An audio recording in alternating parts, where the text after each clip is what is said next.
बिहार की राजनीति में बड़ा बदलाव सामने आ चुका है और इस बार सत्ता का चेहरा ही बदल गया है। लंबे समय तक मुख्यमंत्री रहे नीतीश कुमार ने इस्तीफा दे दिया है और अब राज्य की कमान सम्राट चौधरी के हाथों में जाने जा रही है। नई सरकार के गठन से पहले ही मंत्रियों की सूची को लेकर चर्चा तेज हो गई है और कई नामों को लेकर सस्पेंस बना हुआ है। सम्राट चौधरी को पहले बीजेपी विधायक दल और फिर एनडीए विधायक दल का नेता चुना गया। इसके बाद वो राजभवन पहुंचे और राज्यपाल से मिलकर सरकार बनाने का दावा पेश किया।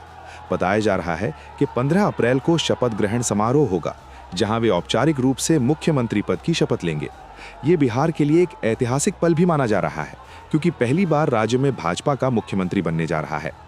दिलचस्प बात यह रही कि एनडीए की बैठक में खुद नीतीश कुमार ने सम्राट चौधरी के नाम का प्रस्ताव रखा। उन्होंने उन्हें माला पहनाई और विधायकों से समर्थन जताने के लिए तालियां भी बजवाईं। सम्राट चौधरी ने भी उनके पैर छूकर आशीर्वाद लिया। ये तस्वीर राजनीतिक गलियारों में काफी चर्चा में है और इसे सत्ता परिवर्तन के साथ संतुलन का संकेत भी माना जा रहा है। नेता चुने जाने के बाद सम्राट चौधरी ने कहा कि उन्होंने राजनीति नीतीश कुमार से सीखी है और उनके साथ काम करते हुए बहुत कुछ समझा है। उन्होंने ये भी कहा कि अब लक्ष्य बिहार को और आगे ले जाना है और विकास की गति को तेज करना है।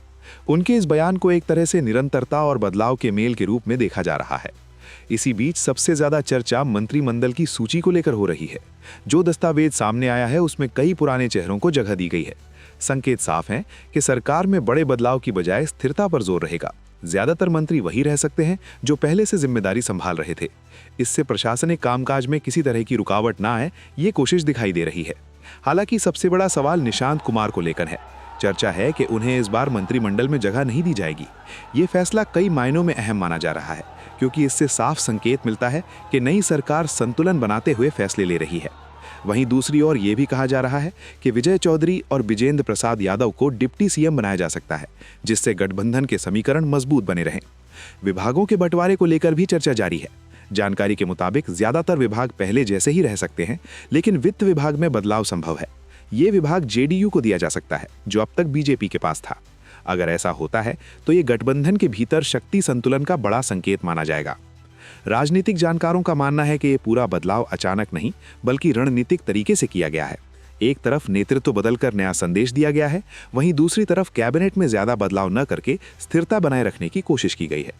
अब सबकी नजर शपथ ग्रहण समारोह और अंतिम मंत्रिमंडल सूची पर टिकी है। ये देखना दिलचस्प होगा कि किन चेहरों को जगह मिलती है और किन्हें बाहर रखा जाता है। फिलहाल इतना तय है कि बिहार की राजनीति एक नए दौर में प्रवेश कर चुकी है, जहां नए मुख्यमंत्री के साथ नई उम्मीदें भी जुड़ गई हैं। Subscribe to One India and never miss an update. Download the One India app now.